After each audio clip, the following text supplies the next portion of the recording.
Alhamdulillah allazi an'ama alaina bi ni'matihi al-Islam wal iman. Asyhadu an la ilaha illallah wahdahu la syarikalah wa asyhadu anna Muhammadan abduhu wa rasuluh allazi la nabiyya ba'dah. Amma ba'du. Maqala Allah Ta'ala fil Qur'anil Karim. A'udzu billahi minasy syaithanir rajim. Wa anzir ashiratakal aqrabin. Al-ayat. Ikhwatu iman, hadirin rahimakumullah. Kajian tauhid kita di bab yang ke-15 melanjutkan tentang makna la ilaha illallah. Sebagaimana yang sudah lewat, yaitu makna dari la ilaha illallah itu telah dijelaskan oleh Syekh dari bab 1 hingga 30, yaitu adalah bab tentang nafiyah. Karena dalam bahasa Arab la ilaha itu adalah nafiyatul lil jinsi, yang berarti meniadakan ilaha, sehingga kalau harokatnya harusnya ada perubahan, tapi karena lanya ini adalah la nafiyah, maka harokatnya harus fathah, maka meniadakan dari sembahan selain Allah. Tiada sembahan selain Allah. Tiada sembahan. Illallah adalah isbat, penetapan bahwa sembahan itu hanyalah Allah Subhanahu wa Ta'ala saja. Itulah dari makna illallah yang nanti akan dijelaskan dari bab 31 sampai sekian, dan nanti ada tambahan dari Syekh Muhammad bin Abdul Wahab bin Sulaiman, yaitu tambahan mengenai akhlak-akhlak yang mulia dan akhlak-akhlak yang tercela kepada Allah Subhanahu wa Ta'ala. Dan melanjutkan yang kemarin, bahwa saya menjelaskan bahwa kedua ayat tersebut, yaitu ayat berapa? Al-A'raf. Nah, Al-A'raf 191 sampai 192, yang isinya adalah bagaimana pertanyaan Allah, istifham dari Allah. Pertanyaan, apakah mereka persekutukan Allah dengan berhala-berhala itu, padahal berhala-berhala itu tidak bisa menciptakan sesuatu pun. Dan berhala itu juga adalah buatan manusia, dan berhala itu tidak bisa memberikan pertolongan, tidak bisa memberikan syafaat kepada orang yang memintanya. Karena itu syafaat hakikatnya milik Allah. Sehingga nanti setelah Lebaran kita akan bahas tauhid, insyaallah dari bab syafaat, bahwa hakikatnya syafaat milik Allah. Tapi kenapa Nabi Muhammad dijadikan wasilah sehingga umatnya diberi syafaat?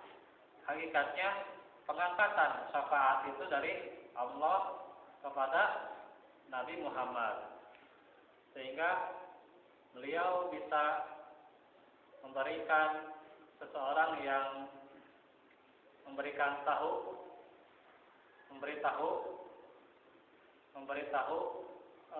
kepada Allah,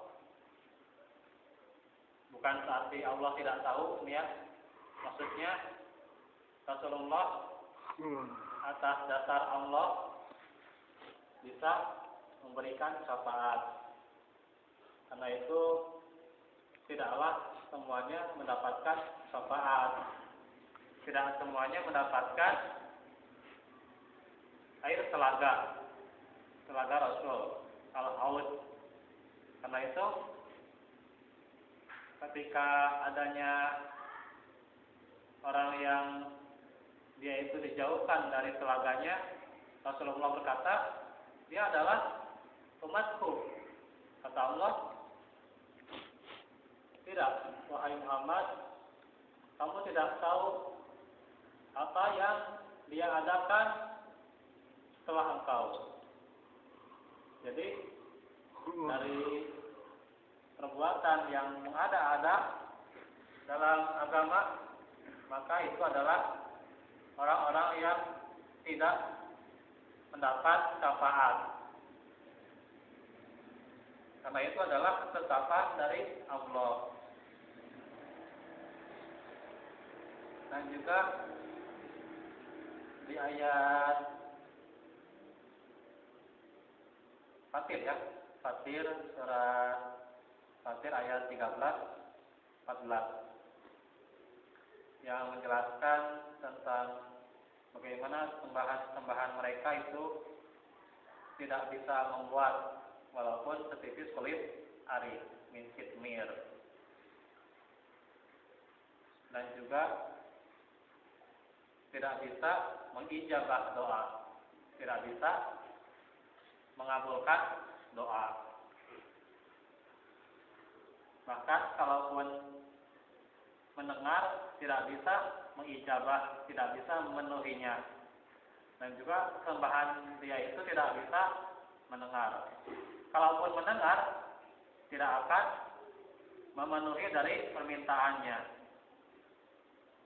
Bahkan sesembahannya itu ketika hari kiamat nanti akan mengadili bahwa itulah bagaimana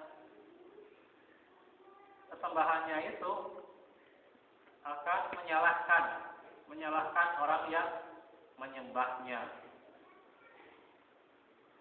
Itulah dari wala yunabbi'uka mithlu khabir. Allah berikan perumpamaan. Itulah sebagai pengabaran dari Allah, peringatan bagi kita. Karena itu saya mengatakan dari kedua ayat tersebut, yaitu menunjukkan batilnya syirik. Mulai dari dasarnya, karena makhluk yang lemah ini. Karena yang mereka sembah itu adalah makhluk yang lemah. Tiada daya dan kekuatan atas makhluk yang mereka sembah itu. Yang tidak punya kekuasaan apa-apa. Tidak punya kekuasaan dia itu. Karena itu Allah berfirman,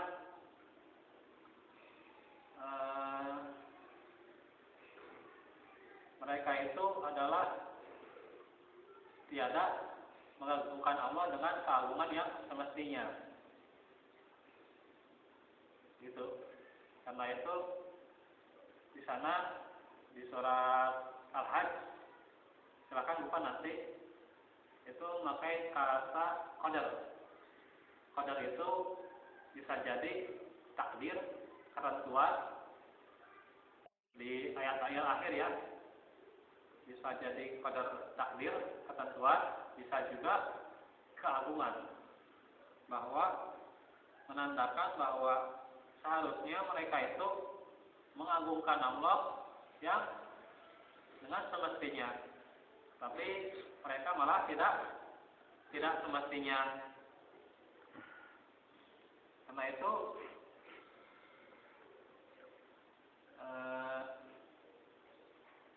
mereka itu tidak bisa memberikan kemampuan apa-apa, tidak bisa memampukan apa-apa.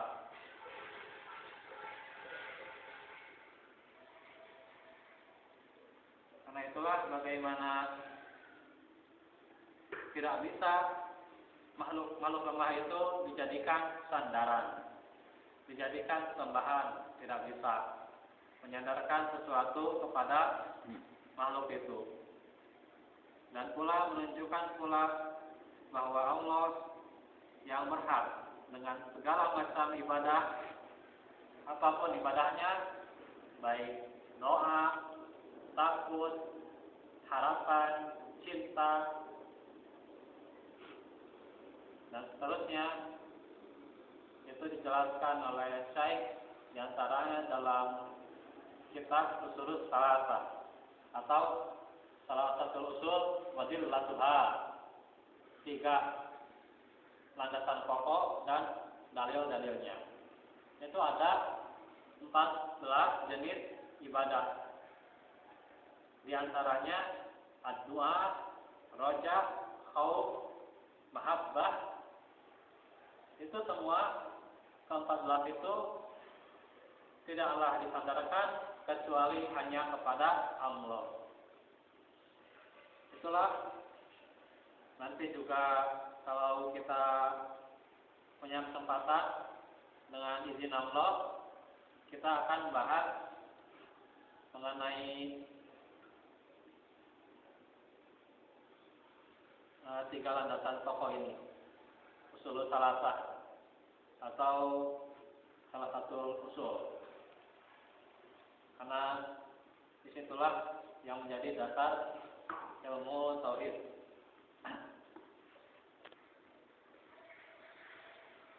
Yaitu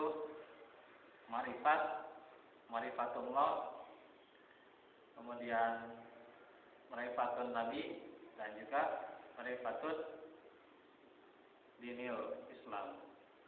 Itulah yang memang nanti akan dijelaskan. Dan di sini saya menyebutkan bab ini dilanjutkan dengan ayat surah Asy-Syu'ara ayatnya 214. Wa'anzir ashiratakal aqrabin, dan berilah peringatan kepada keluargamu yang terdekat. Jadi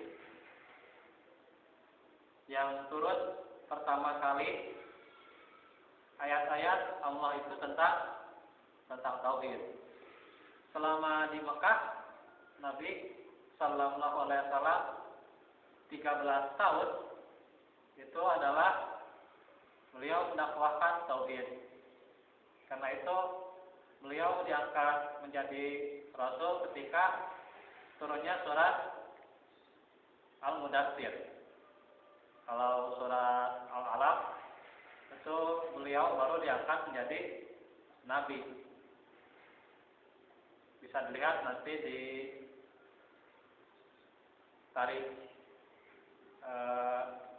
Salma atau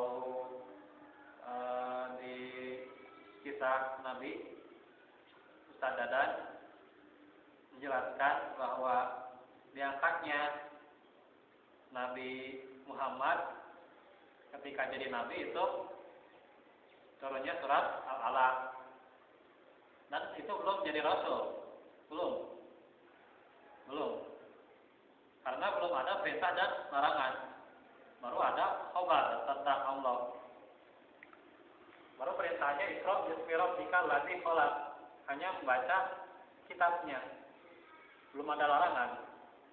Barulah ketika turunnya surat Al-Mudaththir adanya larangan. Wala tamnun tastaksir. Janganlah kau memberi dengan mengharapkan balasan. Itu adalah larangannya dalam surat Al-Mudaththir. Jadi karena itulah sejajar dengan penjelasan saya bahwa ini bagus karena mensetarakan ketika turunnya wahyu.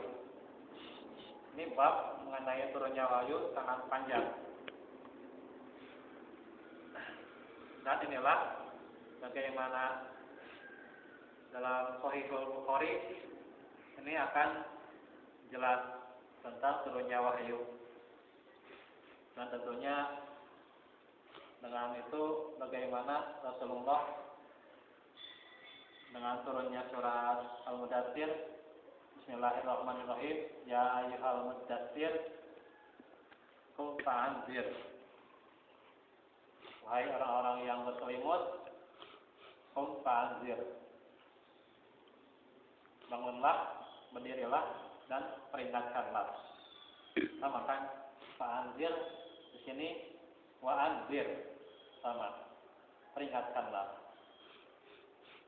Artinya Rasulullah berulang diberikan perintah untuk memperingatkan kepada manusia.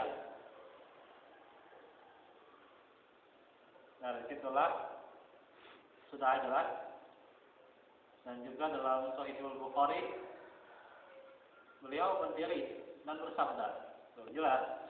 Jadi Rasulullah juga berdiri seperti dalam surat Al-Mudaththir. Kum itu qoma yaqumu. Iqamatan. Berdiri. Berdiri kalau kum. Kum itu fi'il amar. Kum. Berdirilah. Jelas itu. Dan Rasulullah berdiri dan bersabda. Nah, berdiri dan peringatkan. Kum fa'anzir. Seperti firman Allah, Qum fa'anzir. Ini luar biasa. Dikaji ayat-ayatnya, ternyata jelas dengan kitab Tauhid ini punya munasabah, punya keterkaitan.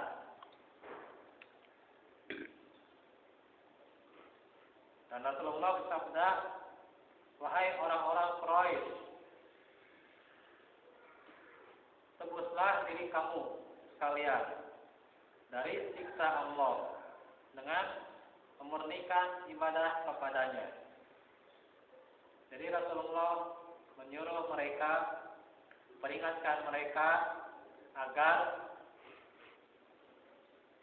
menebus diri kalian dengan tauhid. Jadi di sini penjelasan bahwa setelah mengetahui dari makna itu, maka sampaikanlah. Jadi kalau dalam ilmu dakwah, saya perjelas sedikit, ilmu dakwah itu tidak boleh terjun apabila dia belum menguasai.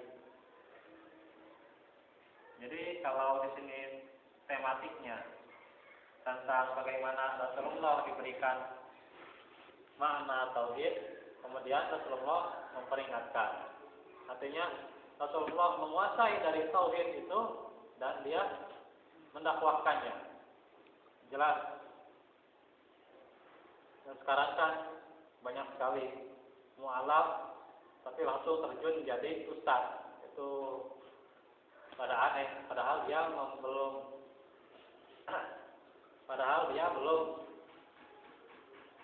itu belum mengetahui dari bahasa Arab, gitu ya, atau belum mengetahui dari tauhid.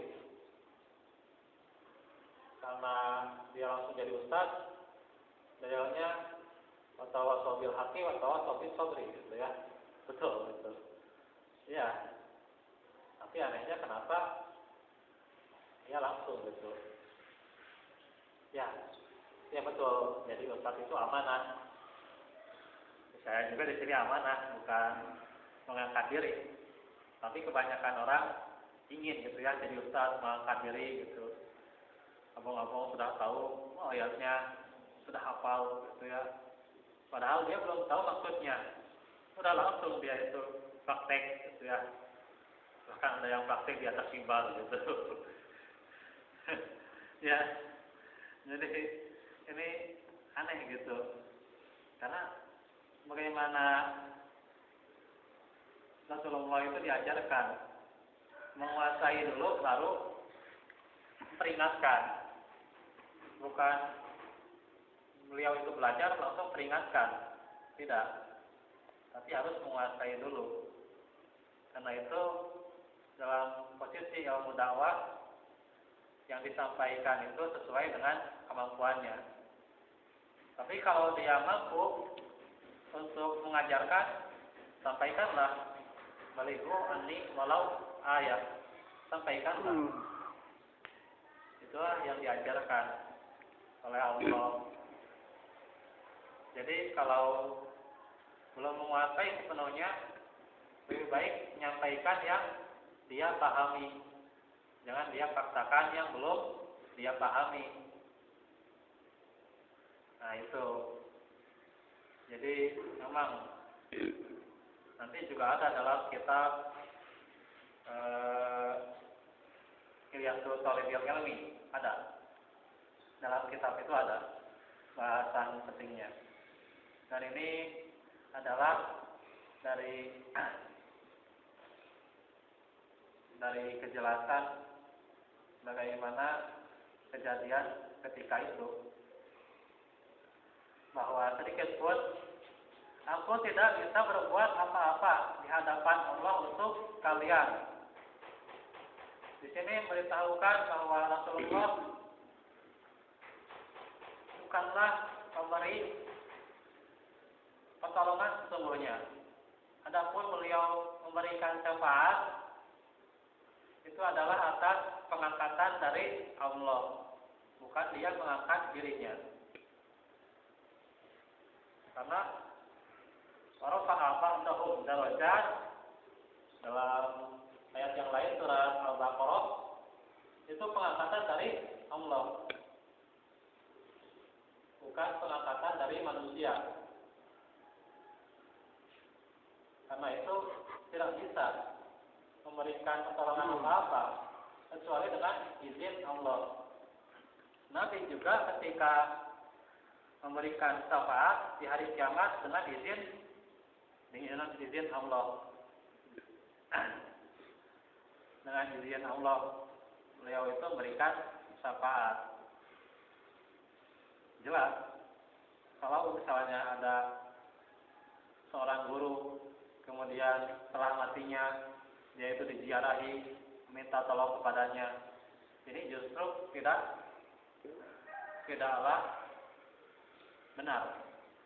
Karena jelas Rasulullah saja sebagai guru mengaku bahwa beliau tidak bisa memberikan pertolongan. Ini malah si guru itu semakin diminta-minta, malah dimakan kotorannya. Nauzubillah. Itu yang aneh gitu di kita. Padahal guru itu dijadikan oleh Allah, memberikan amanah kepadanya untuk menyelamatkan umat, untuk mengajarkan kitabnya. Sudah menguasai, ajarkan. Jadi jangan disembunyikan ilmu itu. Jangan disembunyikan. Karena itulah Rasulullah mengatakan, saya tidak bisa berbuat apa-apa. La haula, tidak ada daya, wala kuwata, tidak ada kekuatan buat saya itu. Illa billah, kecuali dengan pertolongan Allah. Sikapnya pertolongan dari Allah. Syafaat itu dari Allah.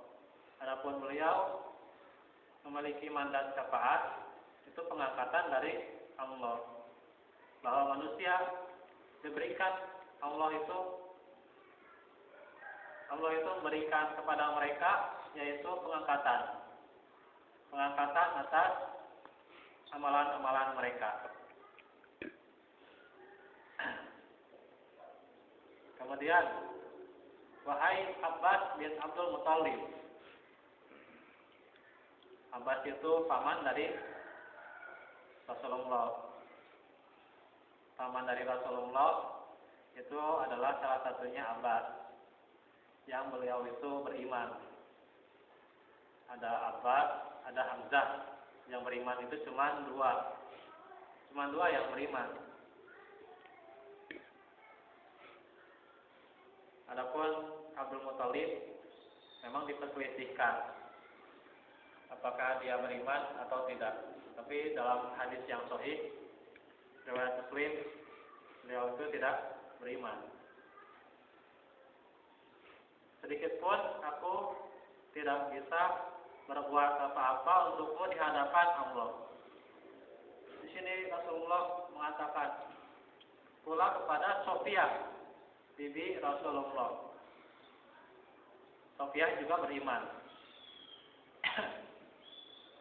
Sedikit pun aku juga tidak bisa berbuat apa-apa untukmu di hadapan Allah nanti. Bahkan kepada anaknya sendiri, wahai Fatimah binti Rasulullah, mintalah kepadaku apa saja yang engkau inginkan. Silahkan, minta apa saja. Ini adalah akhlak bahwa seorang ayah boleh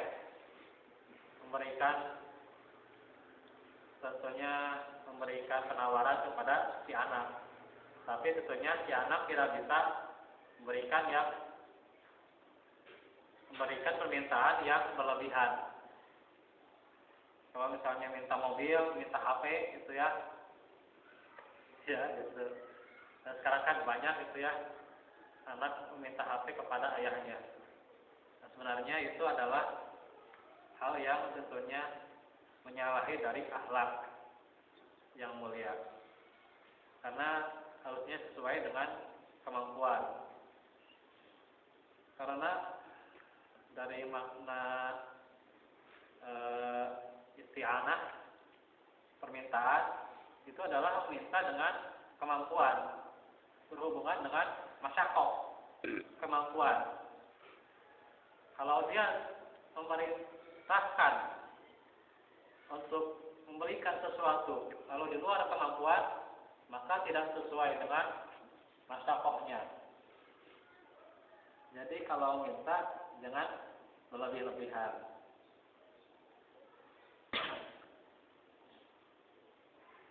Dan si ayah boleh. Tapi Rasulullah bersabda, tapi sedikit pun aku tidak bisa berbuat apa-apa di hadapan Allah nanti. Karena itu ada sabda Rasulullah, kalaulah seandainya, ini seandai-andainya, artinya berandai-andai, yang mungkin saja tidak akan terjadi, yang mustahil terjadi. Kata Rasulullah, mungkin tidak akan terjadi. Seandainya anakku Fatimah binti Rasulillah mencuri, aku akan potong tangannya. Terus semakin Rasulullah tegas kepada anaknya. Karena kalaupun bisa menyelamatkan, selamatkannya itu dengan hukuman, bukan dibela-bela. Karena bukan membela yang salah. Disitulah tegasnya beliau bahwa beliau itu memberikan ketegasan bahwa silahkan minta, tapi kalau pertolongan, balasan, pembelaan itu adalah dari Allah Subhanahu wa Ta'ala. Jelas ya? Ya. Dari Kitab Tauhid bab ini. Nah, insya Allah kita akan melanjutkan di penjelasan tauhid berikutnya, mungkin bulan Juli ya, Baik. bulan Juli. Baik, ada pertanyaan ini ya. Dalam hadis riwayat Muslim, Rasulullah bersabda bahwa riwayat sahabat ini mungkin kayaknya Siti Aminah dan juga Abdullah masuk neraka. Terus ada yang bilang kalau menyebutkan hadis itu adalah Wahabi.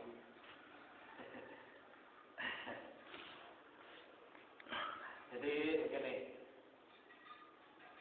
wallahu a'lam, ini juga diperselisihkan oleh ulama tentang selamatnya Siti Aminah atau Abdullah atau Abdul Muthalib, diperselisihkan. Tapi memang di riwayat Muslim itu menandakan mereka itu kafir, ketiganya itu kafir dan masuk neraka. Ya, jadi sebenarnya bukan masalah Wahabi atau tidaknya gitu. Ini kan hadis gitu.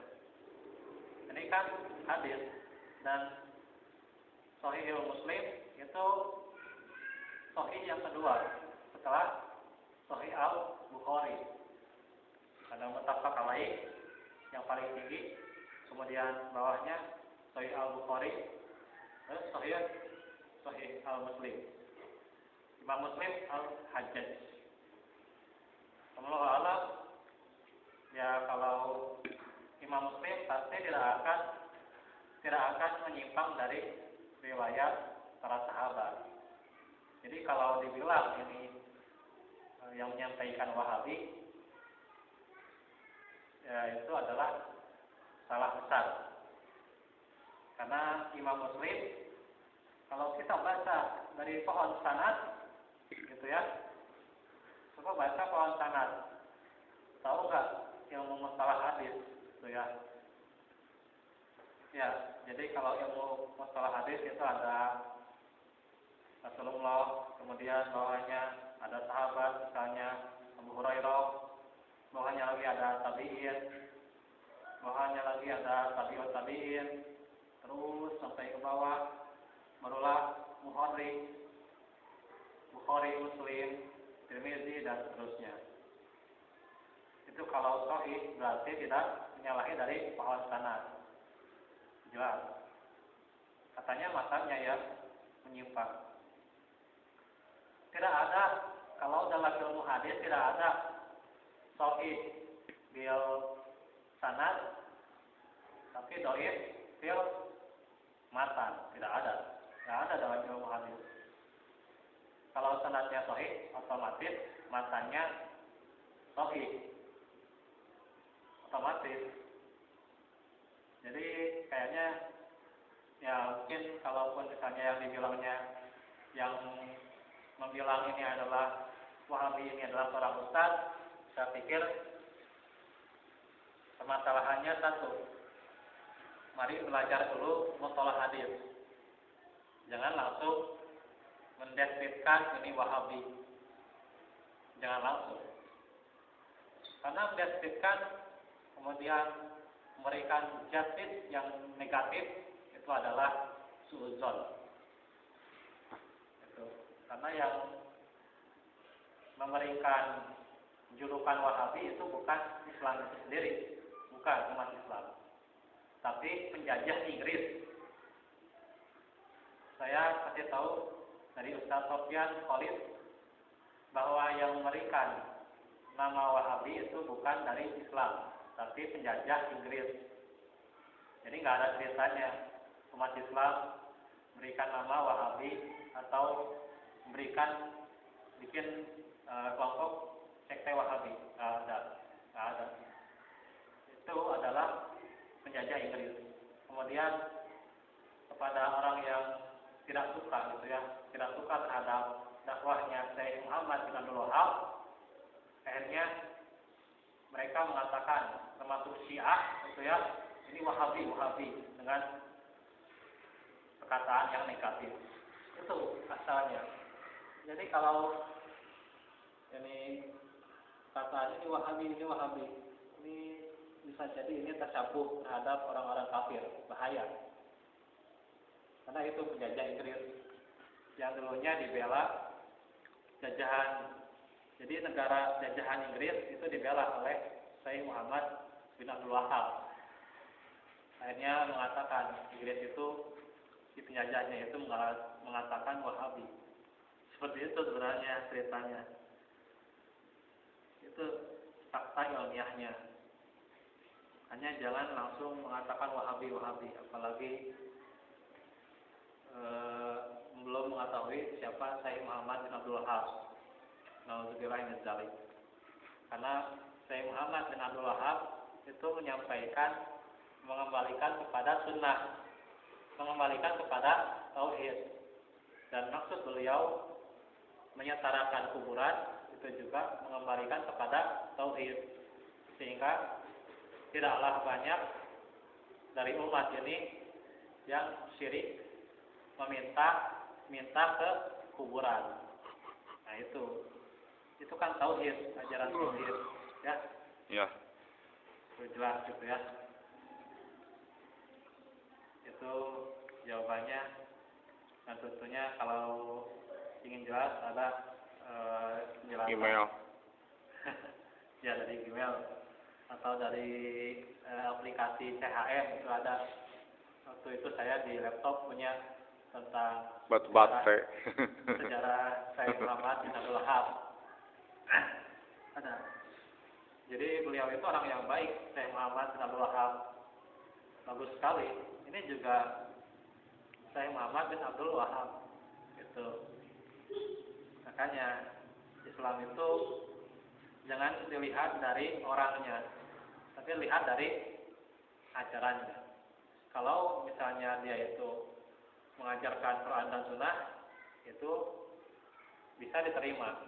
Tapi kalau dia mengajarkannya di luar dari Quran dan Sunnah, barulah kita waspada darinya. Baru seperti itu. Dan kita tentunya mengetahui dari Quran dan Sunnah, itulah harusnya mempelajari lebih jelas lagi, yang lebih dalam lagi.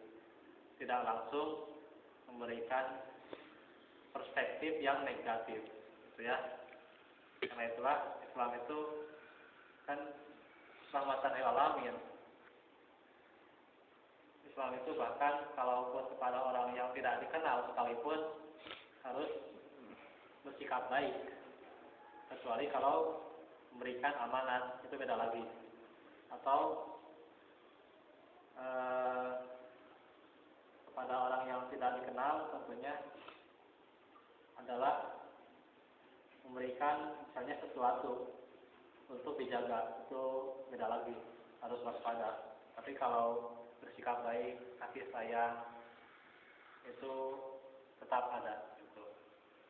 Karena sifat dari manusia. Tapi tentunya dengan syariat dari Allah Subhanahu wa Ta'ala sebagai batasannya. Baik, itu dari kajian kita. Maaf nih ya, saya agak batuk-batuk. Iya, nggak apa-apa. Dari hari Ahad kemarin agak pilek. Ya. Ya, semoga cepat sembuh gitu ya. Iya, iya. Dan juga semoga yang sakit bisa cepat sembuh. Dan juga melalui Ramadan ini bisa lancar hingga akhir. Kita punya 3 bahasan lagi tentang risalah Ramadan, tentang 10 hari terakhir bulan Ramadan, dan juga dari fikih Idul Fitri. Ada juga nanti penjelasan tentang zakat fitrah. Ada penjelasannya. Tapi itu dulu yang paling bisa disampaikan. Nah, ini ditutup saja dulu dengan doa. Oh iya, iya. Besok kita lanjutkan tentang 10 hari terakhir di bulan Ramadan. Apa saja yang harus dilakukan? Karena kita sudah mendekati akhir-akhir ini, gitu. Rasulullah bersabda, innamal a'malu bil khawatim. Tiadalah atau hanya saja amal itu dihitung dari akhirnya. Jadi akhir-akhir ini harus semangat. Jangan kosong melongkong di saf yang 4-5. Tadinya penuh masjid itu malah jadi 3 baris. Malah semakin maju gitu ya. Semakin maju semakin terkenal gitu. terkenal dengan kemajuan barisannya. Ya, karena itu sebenarnya kita saling peringatkan bahwa Ramadan harus ditutup dengan amal soleh. Jangan ditutup dengan keduniaan, baju baru atau sepatu baru, kue baru, ya. Segar baru. Ya, tapi tutup dengan amal soleh supaya terbukti nanti selesai Ramadan seperti bayi yang baru dilahirkan. Karena itu nanti dijelaskan dari fikihnya itu 10 hari terakhir ini dan juga tentang Idul Fitrinya. Sampai di sini dulu, mohon maaf atas kesalahannya. Terima kasih. Rabbana atina min ladunka rahmah wa hayyi lana min amrina rashada. Aqulu qouli hadza wa astaghfirullah li wa lakum. Wassalamualaikum warahmatullahi wabarakatuh. Waalaikumsalam warahmatullahi wabarakatuh. Wah, pokoknya coblos nomor 2 di Paus. Coblos si Ali. Coblos si Ali jadi gubernur.